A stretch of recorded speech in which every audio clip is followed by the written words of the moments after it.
Hello everyone, so today I will talk about Advanced Embedded Systems project, Secure IoT Sensor Network, which is basically implementing ECDH, key exchange and AES encryption. So let's get started. The vulnerability: standard HTTP transmits sensor data in plain text. Anyone on the local network, for example a coffee shop, Wi-Fi, can get packets and read our temperature and motion data.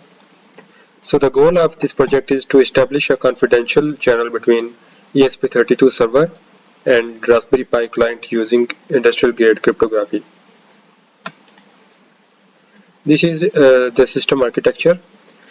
First we have server node, which is this ESP32S2 module, and this second one is Raspberry Pi 4, which acts as client node.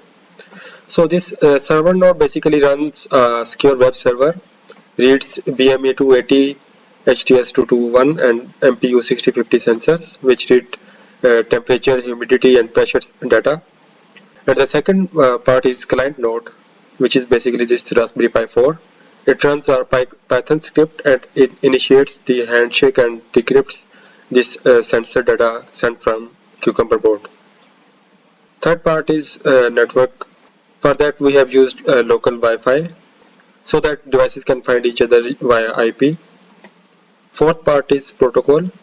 We have used HTTP post for handshake and HTTP get for data in JSON payload.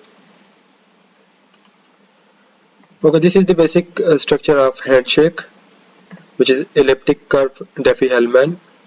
This is on the right side is the basic architecture of this handshake structure, which uses Alice and Bob example. So first I will explain here. So there is a question that how do two devices agree on a secret password or public Wi-Fi without anyone else seeing it? So here are the 4 steps. Step 1 is this Raspberry Pi generates an EC key pair, which is this elliptic curve key pair SECP256R1, and sends the public key. Then ESP32 receives it, generates its own key pair and sends its public key back to Raspberry Pi. Both sides mathematically calculate the shared secret, and then in the step 4 the secret hash SHA256 is created to create the AES session key. If we look at this Alice and Bob example, Alice first combines her secret key with the parameter and sends the resulting key, public key, which is key A, to Bob here.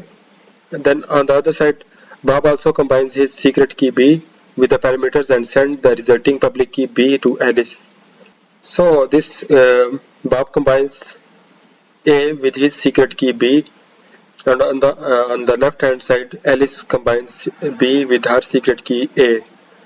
And on the start, Alice and Bob agree on a public parameter, for example P is equal to 23 and G is equal to 5, and after comparing their both public keys, Alice and Bob have a secret shared key. They can share their information on public channel using encryption. So this is next one is data encryption, AES. AES basically stands for Advanced Encryption Standard. Here, once the key is established, we switch to symmetric encryption for speed. It uses this AES algorithm with a 256-bit key. The mode is CBC, which is cipher block chaining for high security, and 4 is IV. IV is basically initialization vector, a random 16-byte value generated for every message to ensure identical sensor readings produce different ciphertexts. Next part is padding. PKCS7 is used to fit the data into 16-bit blocks. The challenges and solutions. The issue was the new ESP32 core version 3 restricts access to private crypto structures, causing compilation errors. So what we have done is refactored code to use the official low-level public API for point parsing instead of hacking the struct. The second one was the moving IV bug. Issue was decryption failed on the first 16 bytes. The AES function modifies IV buffer in place during encryption. Is that we implemented a memcpy operation to create a copy of IV for transmission to the client. Next we will show live demonstration. First step is initialization, which is booting the ESP32 server, verifying Wi-Fi connection, and sensor initialization via serial monitor. Second step is handshake, running Python client on Raspberry Pi, watching the ECDH key exchange and confirming AES key match from ESP32. And the third step is decryption, viewing the real-time decrypted sensor data stream on Raspberry Pi terminal. So let's go towards our live demonstration.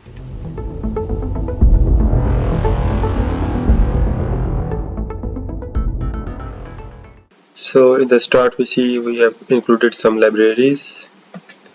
Then we have set up Wi-Fi configuration and sensor configurations. After that we have crypto goals. Then we have hardware setup and task, which is basically to measure sensor values and then displaying those sensor values. Then we have a handshake handler function, which basically handles the handshake between ESP32 S2 and Raspberry Pi 4. Okay, we can see these client key generation and importing client key. Then we have encrypted data handler, which is used to pad to 16 bytes. After that we have encryption process and then encoding original values and generating ciphertext. Then we have main setup and loop. Setup, we can see we have set up serial begin, then Wi-Fi setup, and then we have handshake functions. Okay, so this is code for Raspberry Pi 4, which acts as client. So we have named it as client.py. We have imported initially in the start we have imported requests, JSON based 64 and time, and some libraries for serialization, cipher, algorithms, modes. Then we have configuration. Here we can see we have used this IP address, which is IP address for ESP32 that we saw in a serial monitor of ESP32. Then we have handshake, URL handshake and URL data. After that, initially this code basically generates client keys. Here we can see, and then it sends a handshake to ESP32. If ESP32 rejects handshake, then we get this error. Else it shows that we have established AES key. After successful handshake, ESP32 sends a continuous data stream to Raspberry Pi 4, which is those sensor datas, and then it runs after every 10 seconds to display updated sensor data values. This is a get data function, which receives a key, which receives encrypted key, then it matches it with mathematically generated its own client key to verify that whether it's sent from a verified client. Then it decrypts that sensor data values.